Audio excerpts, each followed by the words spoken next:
Collins able to grab the offensive rebound and finish the play.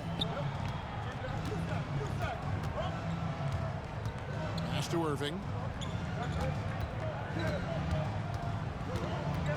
Will it go? And it's hauled in by Lauri Markkanen. Jazz leading by 3. Greg, you love this topic more than anyone when you think about the best ball handlers of all time.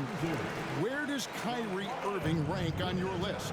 Well, you know, I think, Kevin, he's at the very top. I've never seen anyone else pull off some of the things he does. Certainly makes a strong case for the best ever. No doubt it's been a bit of a struggle for him here in this quarter in terms of scoring. He can slam it with the best of them. Collins with an all-star weekend-worthy dunk there. Some tough offensive sets. They want to turn it around. Yeah, right now you just need a bucket to get some momentum. Lock at 6. Nice shot by Thompson. Known as a shooter, Thompson's size allows him to score inside as well. Irving looking over the floor. 2 minutes remaining in the first. Pass break. Here come the Jazz. Boom. He jams it straight down. And that's all because of Collins intercepting the ball and then making the right read, getting it up the floor. Here's Doncic. And Doncic throws it down. Hey, dunks aren't always for the big fella. A serious power move from the point. Well, in this league, you can see powerful plays from anyone and anywhere. Your position no longer dictates your scoring options. Now, here's Thompson. He's playing a pretty big role for him at the offensive end, averaging about 12.5 points a game. Here's Thompson. And they double up Doncic. Back to Thompson. And a missed layup. That's a defender doing just enough to cause a miss on the layup. Pass to Kessler. It's rebounded by Doncic. Mavericks trailed by 5. Here's Thompson. And it's hauled in.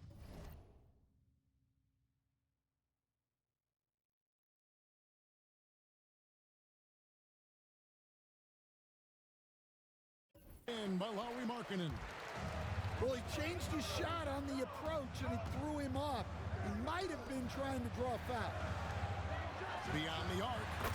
That one falls. His second basket of the game. He's now 2 for 3. Oh, great ball movement there. Doncic looking it over. In the corner, Irving with it. Lets the 3 fly. That's in, and he found his range with that one. Now 1 for 2. Answering back. Irving determined to knock down that triple. Back to George. Here's Collins. Nice work to get it inside and draw the contact. The Jazz shooting their initial free throws of the game right here. Team foul.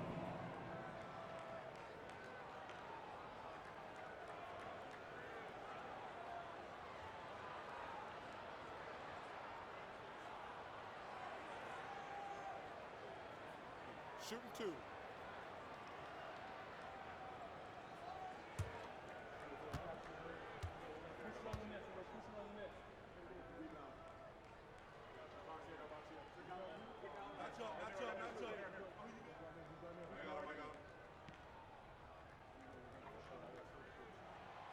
That free throw missing. Wow, what, did he have something in his eye on that shot? Maybe.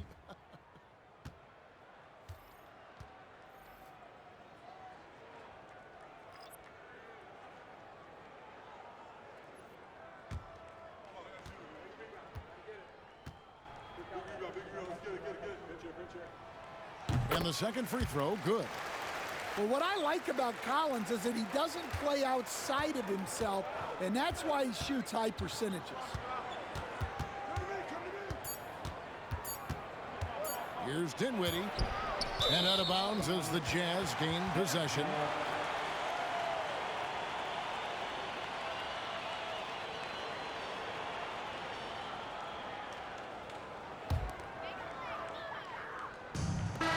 So it's the Utah Jazz with a 6-point lead at the end of the quarter.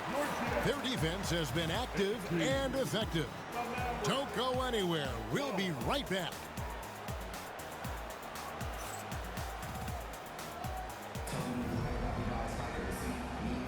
And hope you've enjoyed the broadcast so far. Halfway through the first half in this one. In a moment now to quickly take a look at the offensive approach for the Jazz. Well, they've set the tone early with their pace. So important to capitalize on transition opportunities, and it keeps the defense off balance. And you can't turn it over against this team. That's a recipe for disaster, and we're seeing the results of that. Pass to Collier. The three-pointer no good. Well, that's a shot the defense felt like they could live with, and it worked out for them that time. Thompson outside.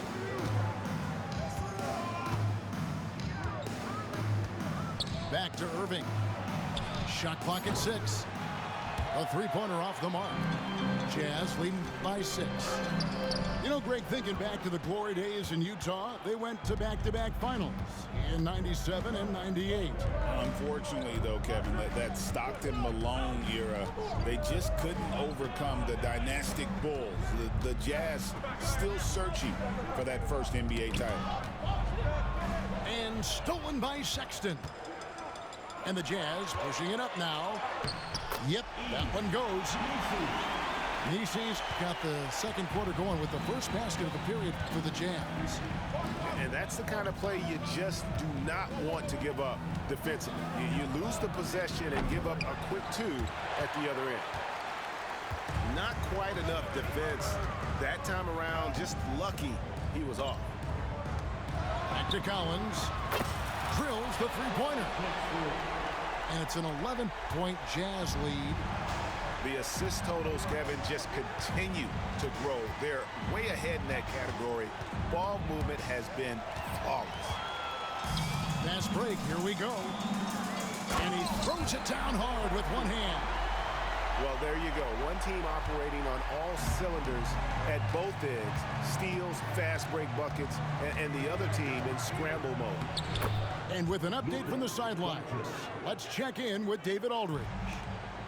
Kevin, thank you. The Utah Jazz last season became one of the first teams in the league to move their games to broadcast television. It's a gamble, but they just about tripled their reach. And with the rapid growth in the region, they have a chance to attract new fans. And Kevin, no doubt, other NBA teams are keen to see how this goes. Oh, David, no question at all. We thank you for your report. Dallas shooting their second and third shots at the line right here. And collectively, they're only about 73% as a unit right now. And he's good on the second. And Stan, we seem to be in the midst of a big man renaissance in the NBA. And I love it. So that being said, which of these big stars do you like the most? Well, that's a tough question because there's so much talent and they're all different. You've got Embiid, who is unstoppable offensively. You've got Wembanyama with his combination of size and length, skill and agility. You've got guys who can shoot the ball. But the guy that combines the most of those things that I would take, Nikola Jokic. No question, he got bumped on that shot. Well, we know, GA, the Mavs are so adept at hunting the matchups they want. They're patient and methodical. They never look like they're in a rush, right? Even when you send a double or trap the ball, the Mavs stay calm and know where to go. It's what makes slowing down their pick and roll so difficult. Now, here's Dinwiddie. He averages a bit over 6 points a game. Solid rebound there, and with the score like it is, that's an area where they can't afford to get lazy. And someone like Sexton, well, all scorers really, they have to get points around the hoop. Dinwiddie with the bucket. Dinwiddie's got his first basket of the night. And guys, they continue to put a lot of pressure on the interior defenders with their work down low. Out of bounds, it'll be Mavericks ball.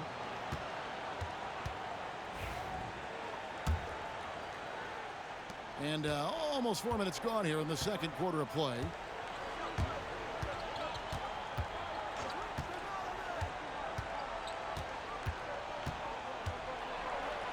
And it's denied.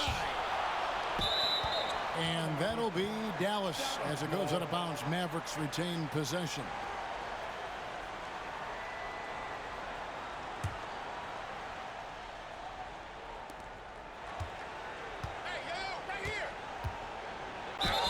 And he's fouled pretty hard on that shot, but he's got the chance to pick up the points at the line. On a shooter like Dinwiddie, you have to guard close, but Dinwiddie challenges that defense and draws the foul. The free throw drops for Dinwiddie. Well, Greg, over the last few seasons, one area of consistency for the Jazz has been their rebounding. Yeah, and they have some size, and they make controlling the boards a focal point. When you're playing Utah, you'd better be ready to put a body on somebody. Utah leading by 11. Here's Collier, and he converts the layup. Collier's got 4 points now in the quarter. And Matador defense, that's one of the easiest shots he is ever going to see. An unorganized defense like that is not going to help them close this deficit. Now here's Vucevic. Still yet to score. Pass to Hardy. Shot clock at 3. The shot, no good. A slight rebound advantage for them. One more column in their favor, and it's all adding up. Dinwiddie outside.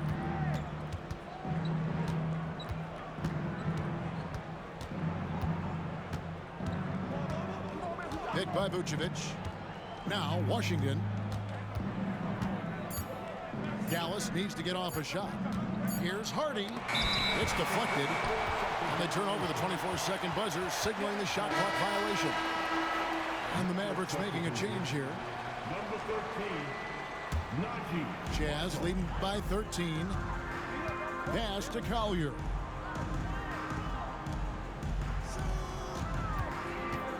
.54 seconds left in the second quarter. For Utah, they have been successful on 3 of their 4 free throw attempts up to this point. Personal foul.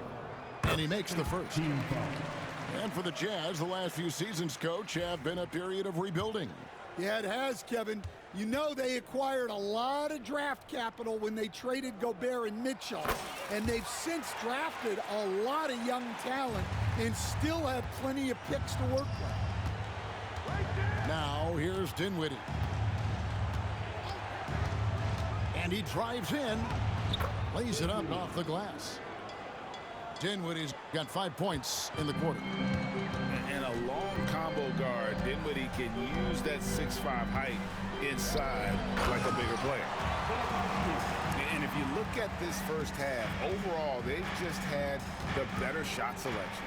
Yeah, they've done a better job executing offensively, moving the ball and creating high percentage looks. Pass to Collier. Here's Filipowski to the right side.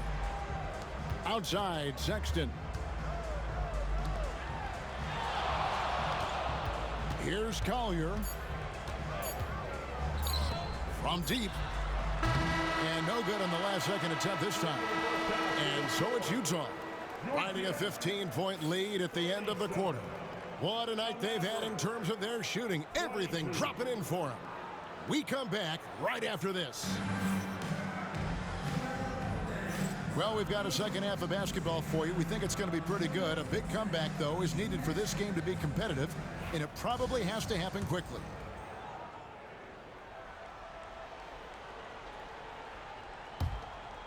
Jazz leading by 15.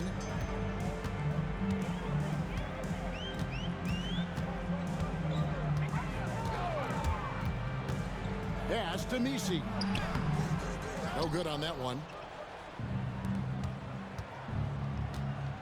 On the wing, Irving. To the middle. Here's Washington. Lively with it. Dallas moving it around. And they double up Doncic.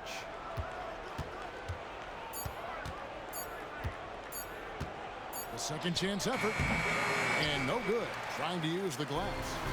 Well, the analytics don't like it, but if the defense is giving it up, I like that shot selection despite the miss. Playing with high energy, outworking the defense up the floor. Yeah, the commitment to run is paying great dividends on the break. Here's Doncic following the bucket by the Jazz. Not going to go that time. Well, halftime is supposed to be for adjustments. I'm sure this isn't what they had in mind. Filipowski. They get a hand on it. And the rebound goes to the Mavericks. Not a great start to this second half. Just 1 for 4. Got to find ways to generate better looks here. The Mavericks shooting the 6th attempt at the free throw line tonight. And eventually, every player, GA, has to grapple with age, realizing they've lost a step or two against the young fellas.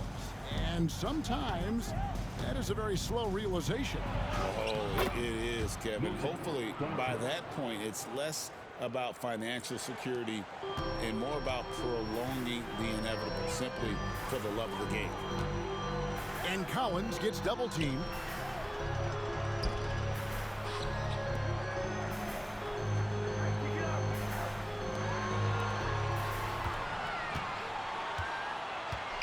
Back to George. Utah needs to get off a shot here. Shot by Collins, no good. They've come out a little cold after that halftime break. Just 1 of 5 from the field to start the third quarter. Doncic outside.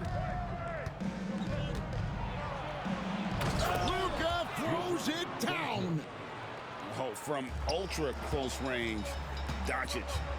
It's time now to hear from our Hall of Fame reporter, David Aldridge. What's the latest, David? Kevin, Kyrie Irving has teamed up with Luka Doncic. Kai says he's a winner. I'm a winner. We like going against the best. That's where we connect. It's about how we galvanize the rest of the group. I've seen a lot. I've done a lot. I've failed and succeeded at the highest level. And I want to get back to that place. Kevin? Yeah, and if anybody can do it, it is Kai. Title or bust. Thank you, D.A.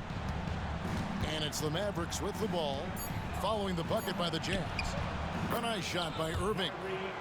And that's a defensive miscue there. You can't let Irving get that kind of position inside. George double team. Pass to Collins. And contact on the shot, so he'll be shooting free throws here. John Collins was a force in his first few years, Stan, but hasn't seemed to match that level of success since that time. Why do you think that is? Well, I think there's a few reasons, Kevin. Number one, I just think it's a lot about opportunity, and he went from being the number 2 guy on a team to being the 3rd, 4th, even at times 5th guy on the floor, so he's not getting as much opportunity. He doesn't have as much opportunity to play some of his minutes as a center now, and that was always where he could get a quickness advantage. So even where he is now, though, this guy is a very good player and has gotten to the point he's underrated. Doncic, no good. It's a +5 advantage for them in rebounding after that one. And so it's Doncic with it. He brings it up for the Mavericks. Their defense has only allowed 6 points in the second half. So it's the Jazz now, after the miss from Klay Thompson. Outside Irving. With the floater. A beautiful reverse layup. Irving's got 4 points now in the quarter. The defender has Irving closely covered, but he's just so determined to get through the contact and to the bucket. Pass to George.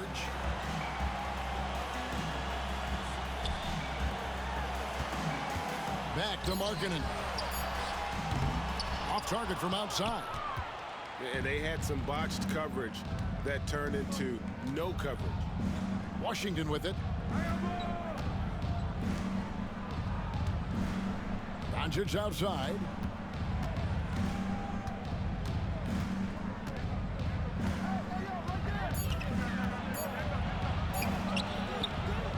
grabs the miss. And you can see the defenders afraid to kind of get in his way a lot of times when he's on his way to the basket. But on that one, they were there.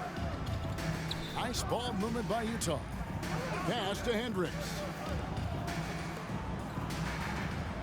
Bounce pass Collins. Doncic with the steal. To the paint. Here's Thompson. Inside, Klay Thompson. Excellent assist there. Just led him to the perfect spot. Jazz leading by 11. Outside Collins. George up top. Looking at his numbers, he's averaging about 6.5 points a game. You know, talking to Keontae George, he credits film watching for much of his success. I like that kind of element he brought up. Yeah, they say he also spends a lot of time talking to veterans on the team, seeks advice from them and coaches. He's a real student of the game, and that has helped speed up the process for him. Boy, a guy like that, coach, has got to be fun to coach. Yeah, those are the guys you're looking for. Down low, pass to Hardy.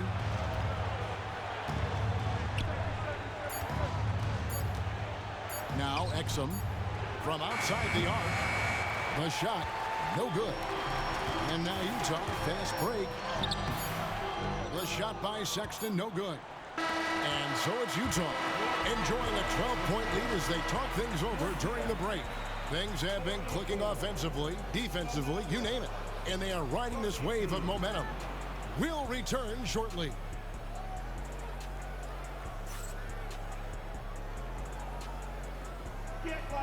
And there have been two very different performances from these teams today as we get going in quarter number 4.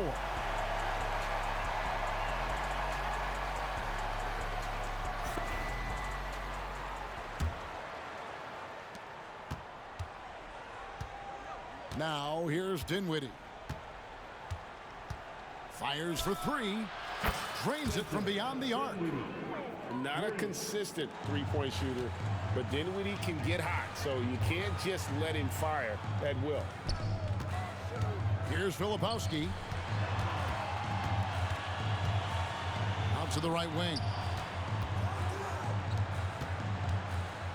6 on the shot clock. And that'll be 2 free throws coming up. Officials on the call with the foul. Name a type of shot Keontae George can hit it. More than capable of scoring at all 3 levels. And he knocks down the first one.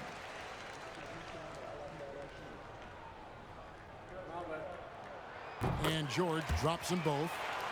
Stan, you've been on the bench in the NBA for many decades. What were some of your biggest pet peeves as a coach? Oh my gosh, Kevin, that would be a long list. But the 2 biggest would be this. I think number 1, anytime there was a lack of effort, you're not running back on defense, things like that. That I had a hard time tolerating. And then mental breakdowns, things we had prepared for over and over and over again. And then guys just zone out and forget what they're supposed to do. Those were things that were hard to tolerate. Especially when you would take such care in preparing them in every way. It's got to be just excruciating. Frustrating as heck. Here's Hayes, and he makes good on the layup. And the Jazz lead by 15. Well, anytime you can get a good look close in like that, it's always your best option.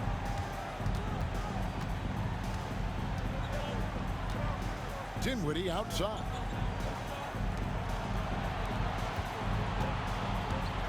To the left wing. There's the triple. That shot misses. The edge on the glass is the difference. It's allowed them to build this lead. To the inside. Sexton with it. Guarded now by Marshall. Here's Hayes. And it's in there. Hayes has got 4 points now in the quarter. And a closer look here at the hustle stats for the Jazz. Well, all you can ask for is your guys to be really active on D, and they've been more than that tonight. And another place they're finding success is in transition. They've been working hard to get ahead of the defense and find those easy ones. The free throw drops for Dinwiddie. Both teams will make substitutions. And both free throws good for Dinwiddie. I've heard some talk about this idea, Stan. What do you think about adding a one-on-one tournament to the All-Star Weekend? Wow, Kevin, I love that idea. And if you could get the better players to play, I think there would be some serious interest in that from fans and some great competition among the players. We see it every night in the NBA. That's what we all crave for, right? We want to see the biggest names against each other. Yeah, every night we want to see the best players one-on-one against the other great players in the league. And there's the whistle. 3-second violation. Oh, wow, guys, doesn't look good. We've got an injury here. And I feel like we see this all too often. Injuries, they play such a big part of the game. Yeah, these kind of things really test your depth. Hopefully it's not too serious.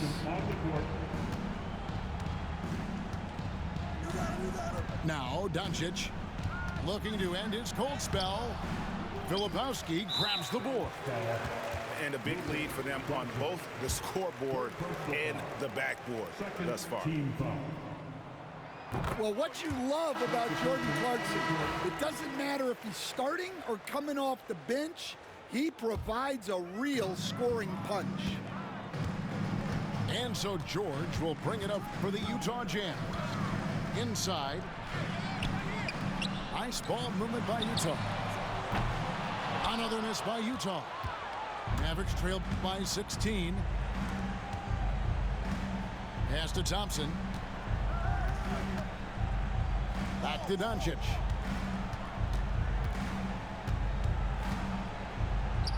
Impressive work inside from Doncic. And it doesn't take much for Doncic to get hot. And once that happens, boy, he is almost unguardable. Outside Collins. And Collins gets double-teamed. Back to Markkanen. 18 feet away, and he knocks it down. And that's now 7 points for Lauri Markkanen. Well, Markkanen's height is such an advantage in that mid-range area. Doncic outside.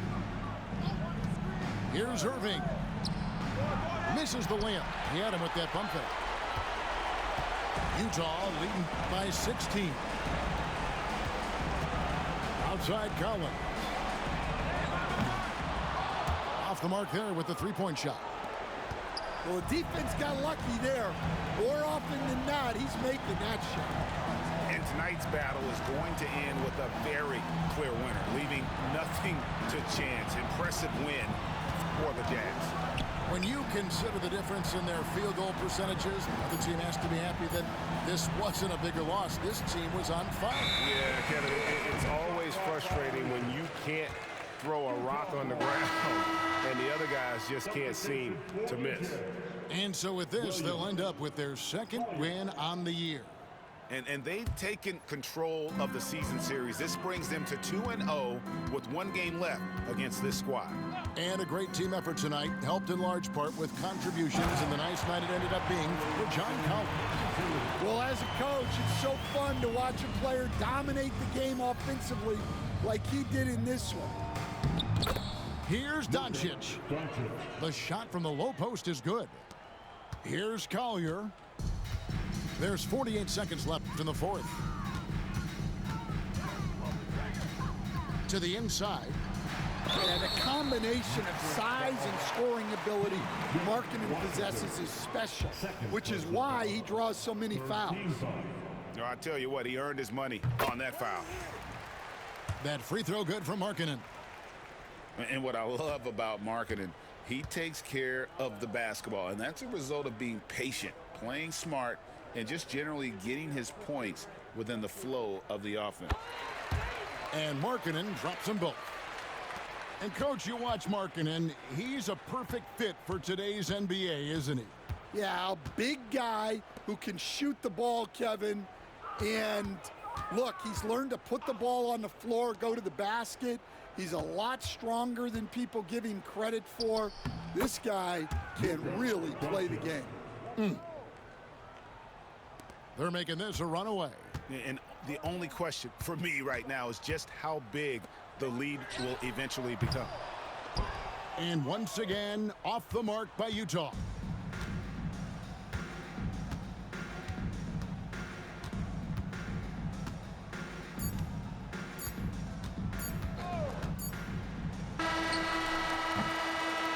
And so it's Utah easily grabbing the win.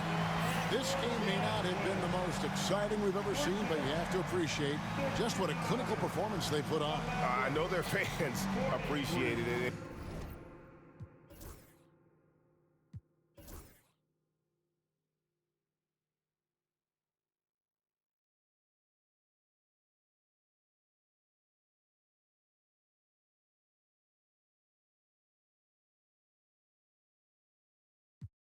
Good boy, Johnny, don't you ever